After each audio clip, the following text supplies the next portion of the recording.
ಜಾಸ್ತಿ ಮಟ್ಟದಲ್ಲಿ ತೆಗೆದುಕೊಂಡಾಗ ನಮ್ಮ ದೇಹಕ್ಕೆ ತೊಂದರೆ ಆಗುತ್ತೆ. ಕೆಲವೊಂದು ವೈನ್‌ಗಳು ಹಾರ್ಟ್‌ಗೂ ಕೂಡ ಒಳ್ಳೆಯದು, ಸ್ಕಿನ್‌ಗೂ ಕೂಡ ಒಳ್ಳೆಯದು. ಇನ್ನು ಹೆಣ್ಮಕ್ಳು ವಿಚಾರಕ್ಕೆ ಬಂದ್ರೆ ಜಾಸ್ತಿ ವೈನ್ ಕುಡಿತಾರೆ. ಒಂದು ಸ್ಕಿನ್ ಚೆನ್ನಾಗಿರುತ್ತೆ ಅನ್ನೋ ರೀಸನ್‌ಗೆ. ನಿಜವಾಗ್ಲೂ ಅದು ಹೌದಾ ಹೇಗೆ ಸರ್? ನೋಡಿ, ಈಗ ವೈನಲ್ಲಿ ಈಗ ಆಲ್ಕೋಹಾಲ್ ಕಂಟೆಂಟ್ ಆಲ್ಮೋಸ್ಟ್ 8ರಿಂದ 15% ಇರುತ್ತೆ. ಅದರ ಜೊತೆಗೆ ಈ ವೈನ್ ಅಂದ್ರೆ ನಾವು ಈಗ ದ್ರಾಕ್ಷಿ ಇದರಲ್ಲೆಲ್ಲ ಮಾಡ್ತಕ್ಕಂಥದ್ದು.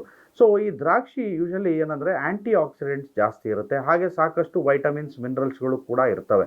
ಸೊ ಹಾಗಾಗಿ ಅದು ದೇಹಕ್ಕೆ ಒಳ್ಳೆಯದು. ಆದ್ರೆ ನೀವು ಡೈರೆಕ್ಟ್ ಆಗಿ ಅದಕ್ಕೆ ದ್ರಾಕ್ಷಿ ತಿನ್ಬೋದು ಅಥವಾ ದ್ರಾಕ್ಷಿ ಜ್ಯೂಸನ್ನ ಕುಡೀರಿ. ನೋಡಿ, ಏನು ವೈನ್ ಆಲ್ಕೋಹಾಲ್ ಆಗ್ಬೇಕು ಅಂತಂದ್ರೆ ಅದನ್ನ ಫರ್ಮೆಂಟ್ ಮಾಡ್ಬೇಕಾಗತ್ತೆ. ಯಾಕಂದ್ರೆ ಸಾಕಷ್ಟು ಪ್ರೋಸೆಸ್ ಇರುತ್ತೆ. ಸಾಕಷ್ಟು ದಿನಗಳ ಕಾಲ ಅದನ್ನ ಡಬ್ಬಗಳಲ್ಲಿ ಹಾಕಿ ಸಾಕಷ್ಟು ಅದಕ್ಕೆ ಅಡಿಟಿವ್ಸ್ ಹಾಕಿ ಪ್ರಿಸರ್ವೇಟಿವ್ಸ್ ಹಾಕಿ ಅದನ್ನ ಇಡ್ತಾರೆ. ಸೊ ಹಾಗಾಗಿ ಅದು ಫರ್ಮೆಂಟ್ ಆದಮೇಲೆ ಅದರ ಇದೇ ಚೇಂಜ್ ಆಗುತ್ತೆ. ಅದನ್ನು ಕೂಡ ಜಾಸ್ತಿ ಮಟ್ಟದಲ್ಲಿ ತೆಗೆದುಕೊಂಡಾಗ ನಮ್ಮ ದೇಹಕ್ಕೆ ತೊಂದರೆ ಆಗುತ್ತೆ. ಸೊ ಲಿಮಿಟೆಡ್ ಕ್ವಾಂಟಿಟಿಯಲ್ಲಿ ತೆಗೆದುಕೊಂಡಾಗ ಕೆಲವೊಂದು ವೈನ್ಗಳು ಹಾರ್ಟ್‌ಗೂ ಕೂಡ ಒಳ್ಳೆಯದು, ಸ್ಕಿನ್‌ಗೂ ಕೂಡ ಒಳ್ಳೆಯದು. ಸೊ ಅದು ಲಿಮಿಟಲ್ಲಿ ಇರಬೇಕಾಗತ್ತೆ. ಜಾಸ್ತಿ ತೆಗೆದುಕೊಂಡಾಗ ನಮ್ಮ ದೇಹಕ್ಕೆ ಅದು ಡ್ಯಾಮೇಜನ್ನು ಮಾಡುತ್ತೆ.